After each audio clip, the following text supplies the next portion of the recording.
Good afternoon. I am Professor Sharika Crawford, and I teach in the History Department. It's my pleasure today to introduce you to both a friend and a colleague, Dr. Rebecca Shumway. I invited her here to the Naval Academy because I thought that her research, which dovetails on the 18th century, the Atlantic slave trade, the African diaspora, could be very useful to a number of classes here that we teach at the Academy. Let me spend a little time briefly telling you some things about Dr. Shumway. She is a specialist of pre-colonial West African history. She received her PhD in African history from Emory University, and in the spring she'll be joining Georgetown University as a faculty affiliate and lecturer. And in 2011, her first book, which was well received and highly acclaimed, The Fonte and the Transatlantic Slave Trade, was a finalist for the African Studies Association's Herskovits Award, quite a bit of an honor. Her upcoming book is going to continue looking at the Gold Coast, which today we call Ghana, and the experience of the Fonte, a particular ethnic group on the coast in the Gold Coast, which covers the 19th century, is tentatively titled West African Roots of Pan-Africanism, Fonteland 1800 to 1875.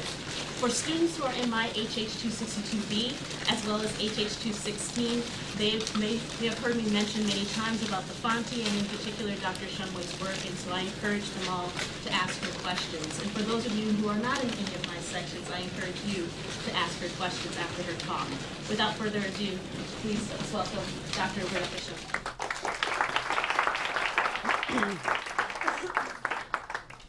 Thank you, Sharika, for that nice introduction, and thank you for having the idea to invite me here for the talk. I'd also like to thank the Center for Regional Studies for inviting me, and all of you for coming during your precious lunch hour to hear about and think about a topic that maybe isn't anybody's favorite thing to think about or hear about. So anyway, thank you for coming. I am going to keep this hopefully to about 30 minutes because I want to have an opportunity for you to ask questions and for us to discuss what I'm going to be talking about and anything else that you might be thinking about.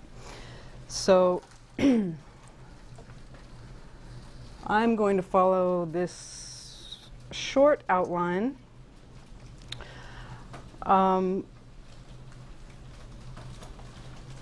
We have all heard of the slave trade. We all know something about it. We all know about slave ships and the Middle Passage, and we know that that's connected to slavery in this country. But actually, the subject of Africa and the slave trade is a lot bigger than I think most of us ever learn about in our high school or college education. So my first point is going to be to go over some of the ways in which this is a really big topic in terms of geographical space, in terms of complexity, and in terms of the span of time involved in the slave trade. Then I want to talk about what I've titled the question, who are the captives? And what I mean by that is I want to talk about what was going on in Africa to produce the 12.5 million men, women, and children in bondage who left Africa aboard the slave ships, and what was going on in Africa that made that possible. And finally, I want to touch on what Professor Henry Louis Gates, Jr.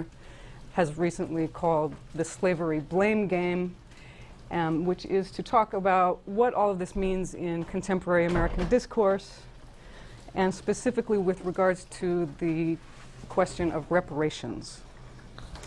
And then we'll have time, I hope, for lots of good questions and answer. All right, so the first way in which this is a big topic is that Africa is big. We have a tendency, I think, to think of Africa as a remote place, maybe even a kind of a small place. This map, I did not make this up. This actually shows the size of the African continent in relation to the continental United States, Europe, India, and China. If this was any other section of the world, we would treat it in separate parts because it's so enormous and it's so varied from place to place.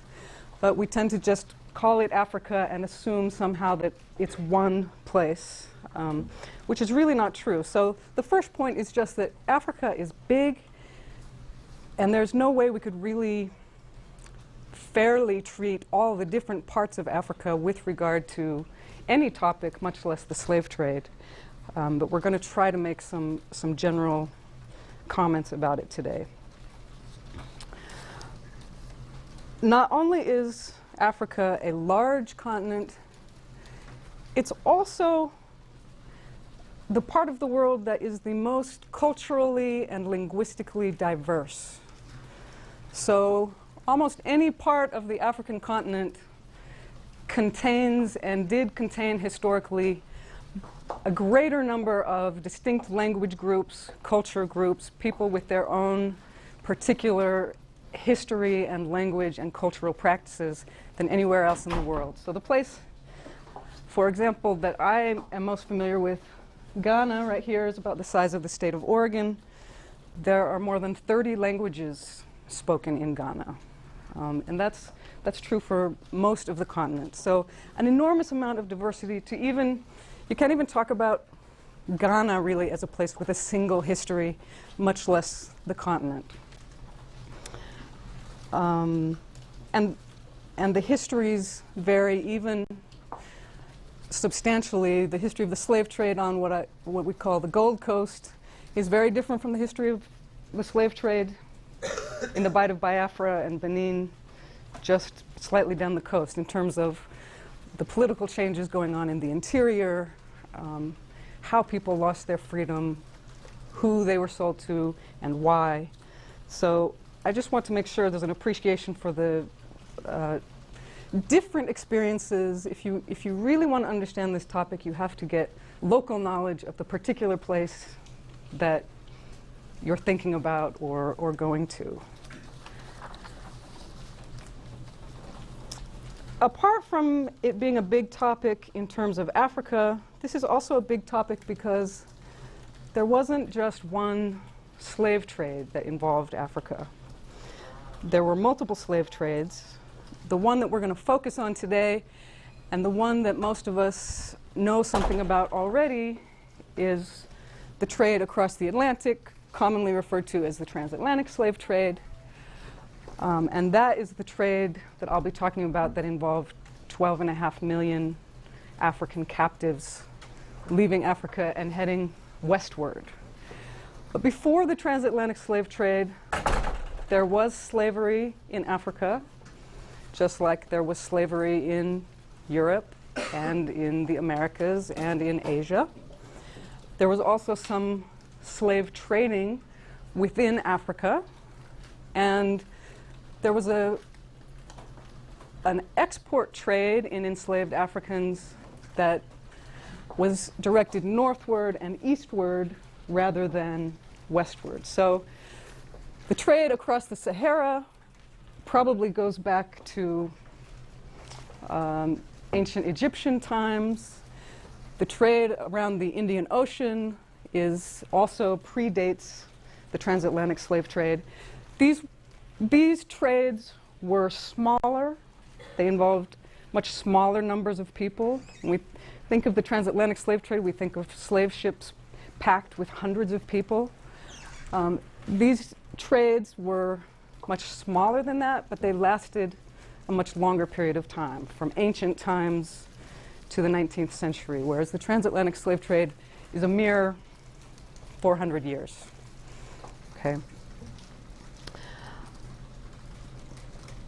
Some of you are going to Zanzibar, Tanzania. Anybody this summer? Okay. So Zanzibar is a little island over here on the east coast of Africa.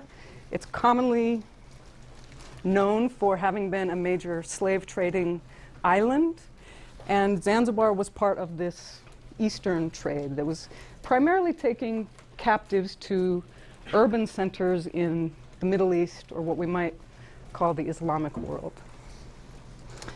Okay, and then a third way in which this is a big topic is it involved a lot of people. For a long time, we could really only guess how many people were involved in the transatlantic slave trade. We didn't have reliable data, so estimates ranged from 1 million to 100 million. In the last 30 years or so, historians have used more meticulous methods, specific ship logs and databases to get both an accurate count of the number of people aboard specific voyages and a realistic estimate of the number of voyages that we probably don't know about. And the best guess that most historians agree on at this point is that 12.5 million African men, women, and children were sold as captives to slave ships bound for the Americas.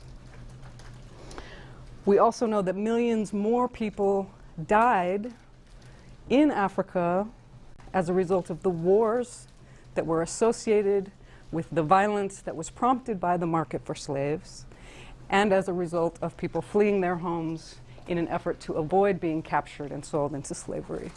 So this is a story that involves millions and millions and millions of people. And by the way, you'll notice these arrows somehow reflect the relative volume of the trade to different places. You'll notice the largest arrow is going to Brazil, not to the United States. The other major stream is going to the islands of the Caribbean. And fewer than 10% of that 12.5 million, maybe even as low as 4 or 5%, disembarked from slave ships in North America. So it's a trade in people who lost their freedom in Africa and mostly ended up in Brazil or the Caribbean. Of course, there's a whole other literature and discussion about the descendants of those people and where they were traded around the Americas. But in terms of people enslaved in Africa and crossing the Atlantic on slave ships, the main destinations were Brazil and the Caribbean islands. And finally, this is a big topic because it covers a long period of time. This is a chart based on the slave trade data set by David Eltis and others. It's actually a free and open online system. You can search for ports of disembarkation. You can search for specific ships, specific captains. Anyway, and this is their estimate of the annual volume of the transatlantic slave trade from 1500 to the 1880s. So it's a traffic across the Atlantic that covers a very long span of history. It was at its height in the 18th and early 19th centuries. But really what we're talking about is something that was a fundamental feature of world history for more than 4 centuries. So the topic of Africa and the slave trade is bigger, both in its geographical scope and its chronological scope, than most topics that we tend to deal with in an entire semester of undergraduate teaching. And yet, in the next 20 minutes, I'm going to cover it all. Okay. So my training is in African history. I want to tell you something about what was happening in Africa to make the slave trade possible. There are a lot of ways of thinking about the slave trade, of explaining the slave trade. In one sense, the transatlantic slave trade is part of the story of European colonization in the Americas, right? If the Europeans had stayed here and not come over here, we would not have a transatlantic slave trade, right? So it's as a result of European colonization of the Western Hemisphere and the subsequent development of the economies of those colonies that, from a European perspective, causes the slave trade. It's also a story that we could think of primarily from the point of view of the Americas. So there is no way to tell the history of North and South America and the Caribbean without talking about slavery, without talking about the transatlantic slave trade. People from Africa and people of African descent made up the majority of the population of most parts of the Americas for a very long time. So we can tell the story of the slave trade from the perspective of the Western Hemisphere. But there is also an African side to the story, and that is what I want to focus on today. Not to try to de-emphasize the importance of European activity or American activity in causing the slave trade to happen. Africans did not build slave ships. Africans did not create sugar plantations in the Americas and cause slavery in the Americas, okay? But they did play a role in making this vast transatlantic commercial system happen. They did play a role in what was ultimately the forced migration of 12.5 million people. So it would be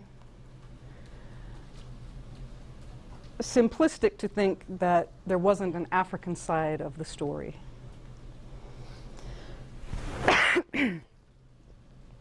So, how did 12.5 million people find themselves aboard slave ships?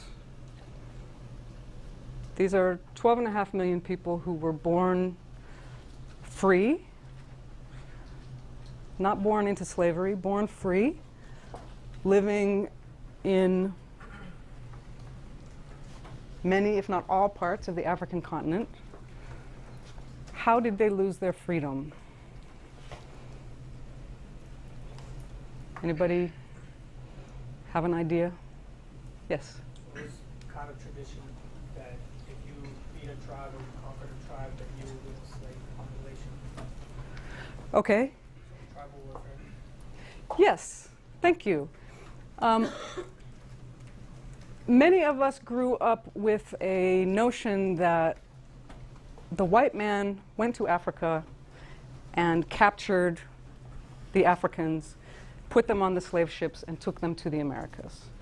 That is more or less the depiction of how Africans lost their freedom that you see in Alex Haley's Roots, okay? And it fits with the way we think about and what we know about slavery in the Americas. It was Europeans and European-descended people who were placing other people from Africa and people of African descent in bondage. But in fact, we know that at least 90% of the time, the people who were sold to slave ships were not seized by Europeans or Americans. They lost their freedom in the context of some act of violence, usually an act of war, somewhere within the African continent in a place that probably in the 18th century no European had ever stepped foot. Because before Ebola, we had malaria and yellow fever and African armies that defended their own territories, okay? So at least in 90% of the cases, people were taken as prisoners of war or in some other act of violence, brought to the coast and sold to a slave ship captain by an African merchant or an African broker. So if we want to get back to the question of who were the captives, to really understand this requires an understanding of how the transatlantic slave trade developed over time. Both the markets for captives and the production of captives, or the violent acts that caused people to lose their freedom, both of those things changed over time. Initially, captives were people living on or near the coast. But by the time of, if you can imagine the chart that shows the numbers climbing in the 1700s, by the time of the height of the slave trade, people were losing their freedom hundreds of miles in the interior of the continent and being force-marched hundreds of miles to the coast before even beginning their journey across the Atlantic. So there's a process that you have to understand in order to understand sort of what was causing these wars and how did they evolve over time and who was affected by them. So now that I've insisted that this is very complex and we can't oversimplify the slave trade, I'm going to simplify it into three phases, if you will, of the transatlantic slave trade. In the first phase, slaves were marginal to European trade in Africa. Talking about the 1400s and 1500s, primarily the Portuguese are trading along the West African coast. They're looking for gold, which they found in Africa. They're looking for ivory, which they also found. They're looking for a route to the Indies, which they eventually found. And they also found that in some places along the West African coast, slavery existed and a small number of enslaved people could be purchased. But in the beginning, the voyages from Europe to Africa were not primarily about purchasing slaves. They were about purchasing other kinds of goods and finding sea routes to other places. And the African captives who were taken away were people who more than likely would have been slaves within Africa anyway and just happened to be sold to foreign buyers. In the second phase, this changes, and this is where African history changes in response to what's happening in the Americas.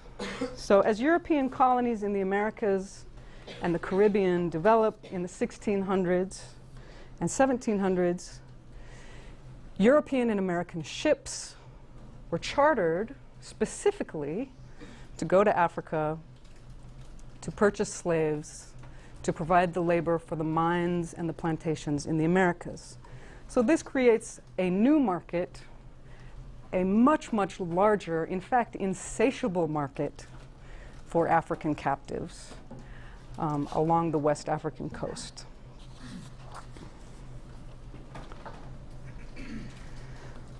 African elites, and I'm talking about a small number of people, people with political power, people with military power, people with economic power, mostly men. Some African elites began to sell slaves for luxury goods, mostly imported textiles, imported liquor, and guns. They used these goods and these guns to recruit armies, and they used the armies to go to war with their enemies. In some cases, the African elite that I'm talking about formed kingdoms. So the kingdom of Asante is a kingdom that was formed largely through the wealth that was generated by the Asante kings' participation in the slave trade. The kingdom of Dahomey has a similar history. Sometimes they just became big men within their communities. But the pattern in this second phase is that the societies near the coast became militarized, and vulnerable people within those societies became export slaves. So vulnerable people includes people who lost their freedom in a variety of ways. They might be captured in a war. They might be sentenced to slavery as punishment for a crime. They might be sentenced to slavery because they owed a large debt, or they might simply be kidnapped on the road or in some other context. So the slave trade evolves in a way that is correlated with an increase in violence in Africa. And the third phase, I would say, this is what the late 18th century, early 19th century looks like in many parts of West and Central Africa. Violence simply became endemic. So in places where large numbers of slaves or large number of free people who were enslaved were sold over multiple generations, violence became a normal part of life. Society became militarized. More powerful states and people established political control, and the slaving frontier, if you will, moved further and further into the interior. So that by the 1700s, many of the people sold to slave ships had been forced marched hundreds of miles from the interior to the coast. And when they arrived at a place like this is Anamabo Fort on the coast of Ghana, they had already endured first an act of violence that cost them their freedom, but also an extremely arduous journey. And this was the starting point for the Middle Passage, which of course was probably an even more arduous journey yet. And then slavery in the plantation American context begins.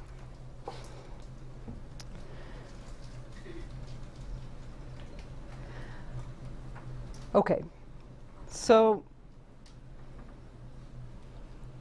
this is ancient history, right? What does this have to do with us here and now? In 2010, Professor Henry Louis Gates Jr., who you might know from your study of African American literary criticism or from the 2009 Beer Summit with President Obama, wrote an op-ed piece in the New York Times entitled "Ending the Slavery Blame Game." He raised the point that with a president, a US president, who is both African and American, the United States is in a unique position to address the question of reparations. For the United States, the call for reparations centers on the idea that the descendants of American slaves should receive compensation for their ancestors' unpaid labor and bondage. Gates makes an important point in this piece, which is that there are many people to blame for the slave trade. They were on both sides of the Atlantic. They were black and white and brown. And that we have to understand these multiple participants in the slave trade before we can begin to come up with a solution for reparations that's going to make sense. So I want to just take you inside a place where these complexities become very clear. 10 miles away from Anamabo Fort, west along the coast of Ghana, is Cape Coast Castle. I was there in 2009. This was my guide. I was with a group visiting the dungeons where captives were held while waiting for slave ships. Okay.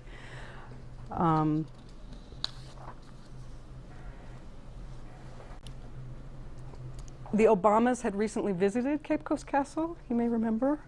Someone had left this note for the president. President Obama, my ancestors were sold into slavery. Where are you on reparations? And invariably, if you visit one of these slave castles, as they're called,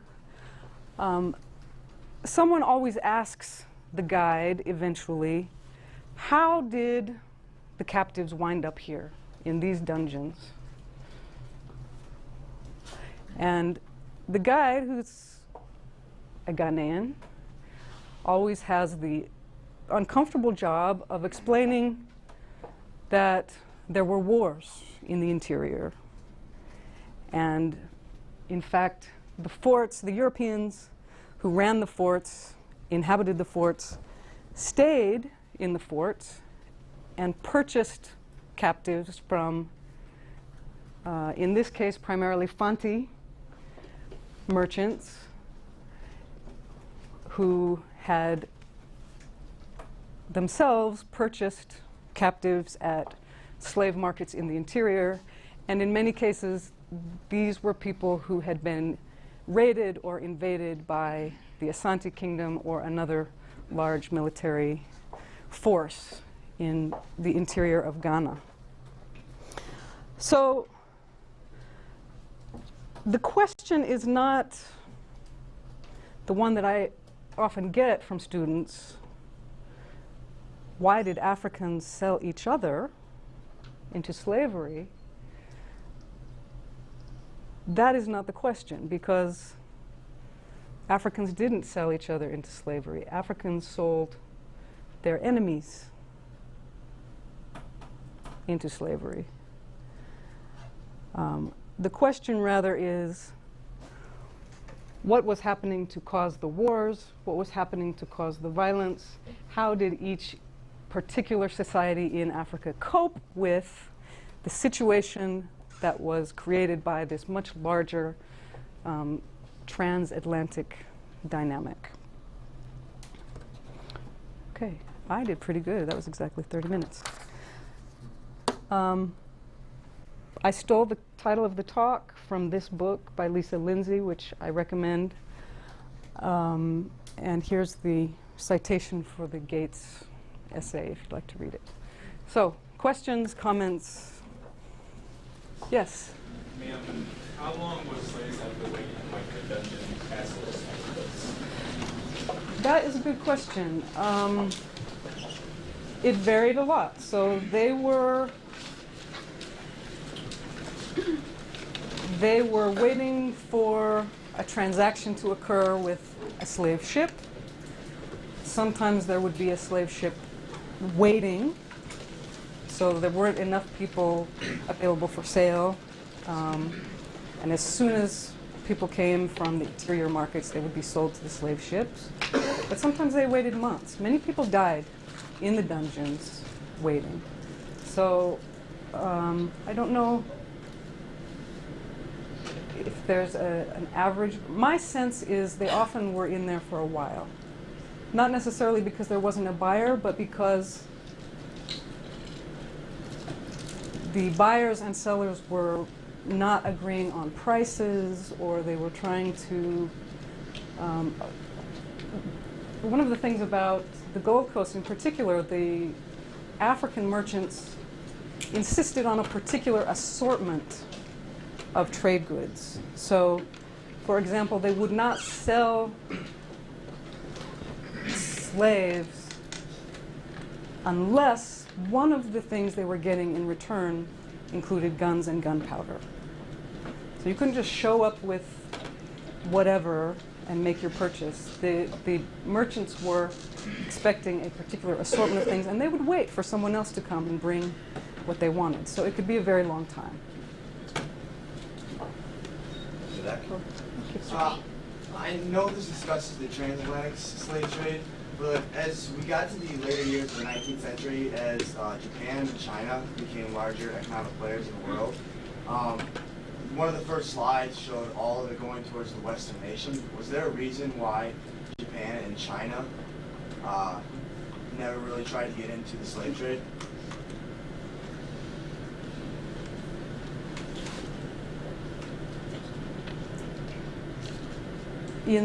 Well, by the late 19th century, it was due to industrialization and all kinds of other sort of technological advances. Slavery was not the only profitable way of doing plantation agriculture or other kinds of industrial projects. Other than that, I'm not sure. There were, I think you were talking about the map of the arrows. The Dutch, who had, okay, they're not on here, but the Dutch had some island colonies over here. They did take enslaved Africans into that South Asian Sea area. I don't know the exact geographical term. Other questions? So I know that there's a lot of negative impacts of the slave trade, but can you identify some positive impacts that are seen in today's society of the slave trade? Well, the good news, if there can be good news from the slave trade, is that millions of Africans brought their religion, their art, their culture, their music, their food to the Americas. So we can claim an African cultural heritage as part of U.S. culture, but also especially Brazil and the Caribbean. Certain places in the Caribbean and Brazil are more African than Africa now, because Africa, the place where people were from, Nigeria, for example, has modernized in all kinds of ways, but there are Yoruba-speaking communities in Brazil that still do things the 19th century Yoruba way. Things like tango, the Argentine music form, samba, salsa, the religion of Congolese, those are heavily Africanized. If you go to these parts of Latin America, it's extremely apparent. You don't have to parse it out, what's the origin. It's very vibrant cultural legacy that you can see in a way sometimes that you may not see in the United States, but it's the southern portion of it. So does that answer your question? Yeah. I mean, I suppose the other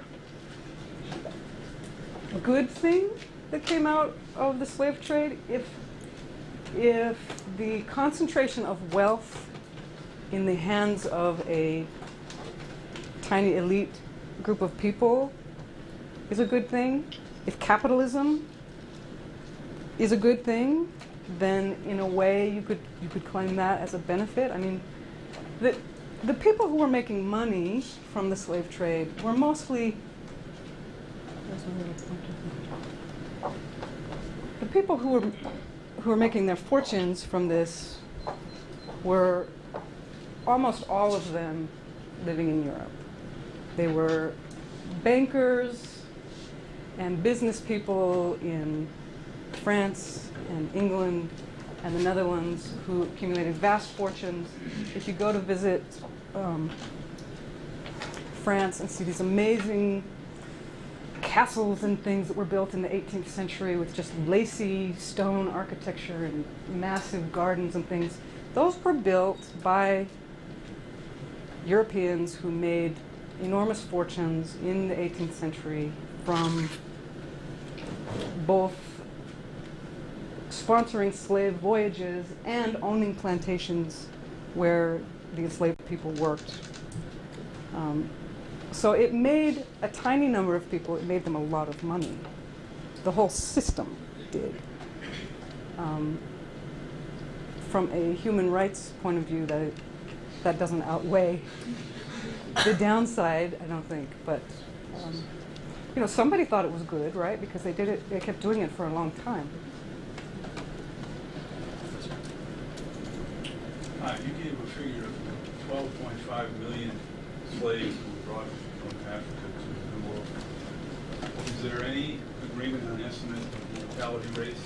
I know they vary over time. But can you give us some idea? Mortality rates aboard the On ships. vessels. So 12.5 million is the number that we think embarked from the African coast on slave ships. A number, and if this was a little bit clearer, you could see there are estimates on here both for the embarked and the disembarked. And the difference, of course, is the number who did not survive the voyage.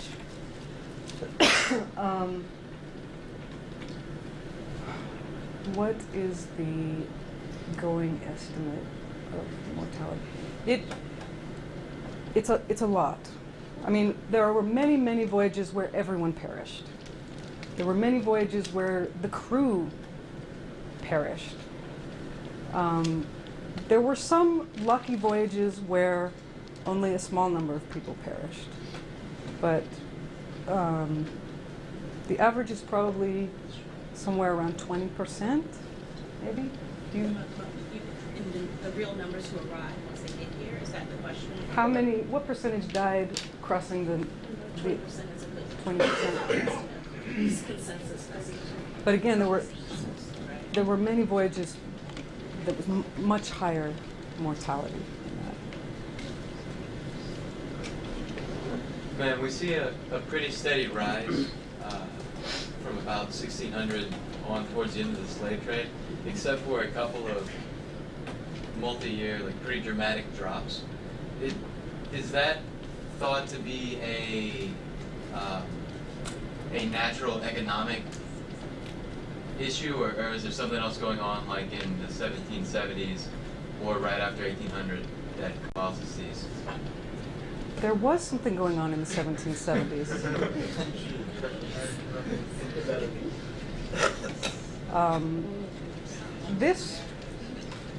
This represents, I'm talking about the American Revolution. Yeah.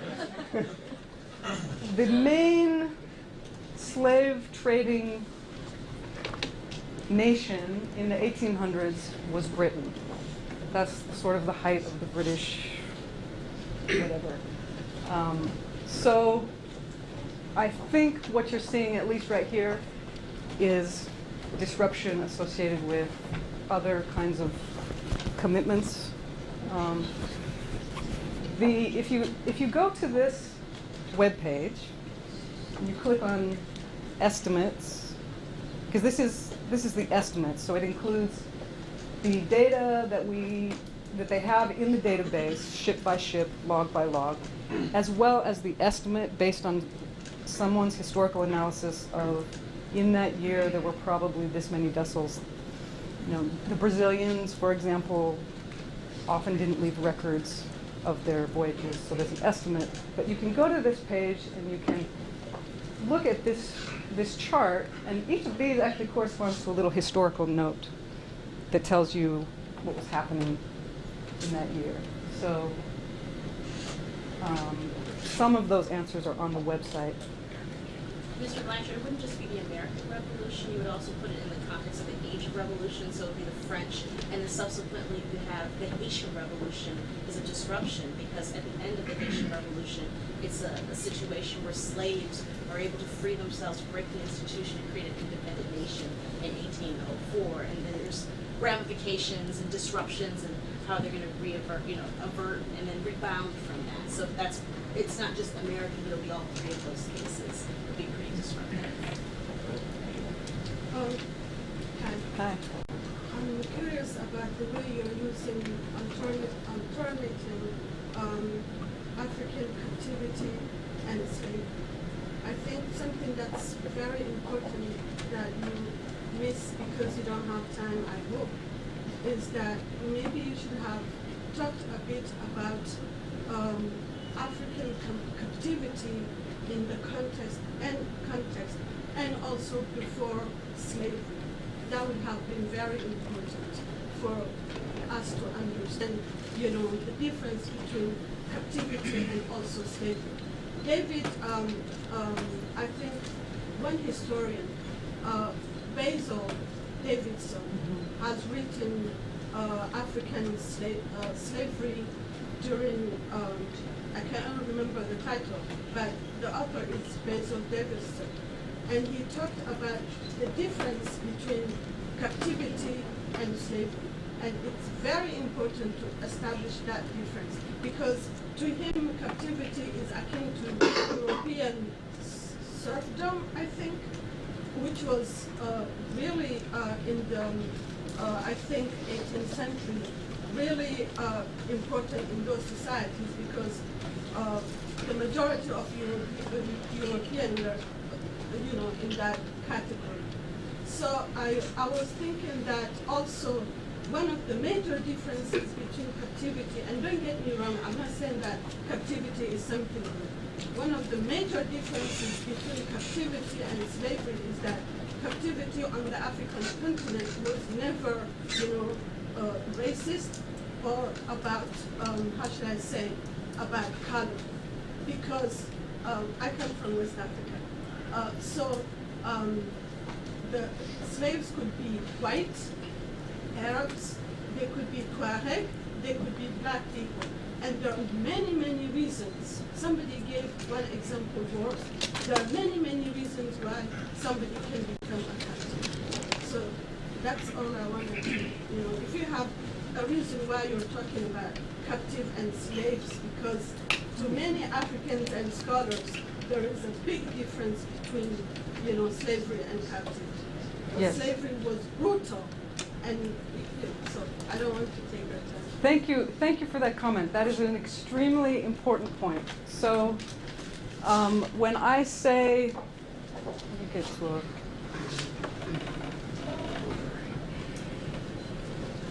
okay, I'm not going to touch it anymore. When I talk about slavery already existing in Africa, if this was an undergraduate course and I was teaching it in a series of lectures, we would spend a whole lot of time talking about the differences between African slavery, which a lot of people would argue slavery is not even the right term for it. The difference between African forms of slavery and slavery as it existed in the New World. As you pointed out, slavery in the New World was almost from the beginning defined by racism and racial coding of people. But it was also different in a whole bunch of other ways. In Africa, someone who was a slave at some point in his or her life was probably going to not be a slave anymore at some future point in their life. It wasn't a life sentence. Many slaves were women who were, in Africa, were women who were purchased by a man as a slave wife, and in that case, she would, depending on how things went with the relationship, probably be free, and certainly her children by the man would be free. There are a lot of different ways in which slavery in Africa and slavery in the Americas are completely different things. And generally speaking, slavery in the Americas was much deadlier, much more brutal, certainly much more racist. So that is a very important distinction, and I thank you for pointing it out. My husband actually told me I should make sure and put that in the lecture so that everybody understood, and then I didn't do it. So thank you for pointing it out. The reason I use the term captives is because I don't want to, I don't think it makes sense to talk about the people who were taken from Africa. I don't think it makes sense to call them slaves, because they were not slaves. They were free people who had been captured and who were doing everything they could to regain their freedom. And in many cases, their families were doing everything they could to regain their freedom before the ship sailed, literally. So I don't want, so the term captives I'm using as a substitute for slaves, because otherwise someone might think that these were people who were all born into slavery already. Does that explain the distinction? I'll give you some names of authors. Great, I would love that. Ma'am, what is your assessment on what the American government should do about reparations, if it should make reparations? I think the American government should definitely do something.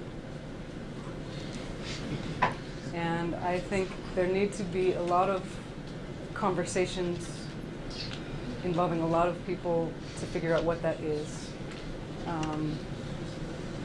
I don't think historians necessarily should decide.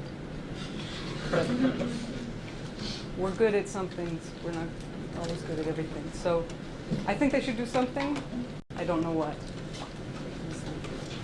Mr. Shine, was your hand as well? Yes, ma'am. Ma'am, I just wanted to ask, when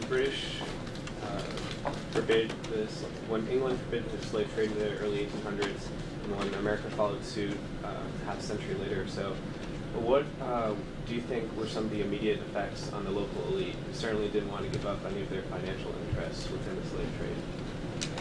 That's a good question. Britain abolished the slave trade from Africa in 1807. The end of the slave trade, including the British slave trade, did not happen immediately. There were too many people still making money, and it was still too easy to do it even though Britain had abolished it. So there's a whole scholarly debate about one historian called it the crisis of adaptation.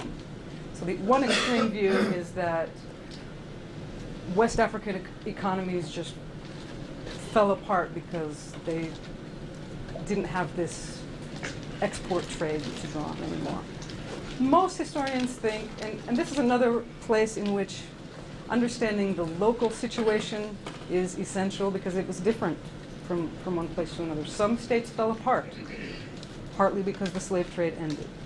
Some continued as normal and started exporting other things and using domestic slavery within Africa to produce crops and selling those to Europeans instead. So there's a huge range in the response. I would say there were some African elites who probably, I mean, there's a famous quote from Osei Bonsu, the Asante king, who tells a British visitor, basically, I'm paraphrasing, if you guys think the slave trade is bad now, why were you doing it before? Let's get back to business. Because he was benefiting from it. So there's no simple answer, but let's thank Dr. Shumway for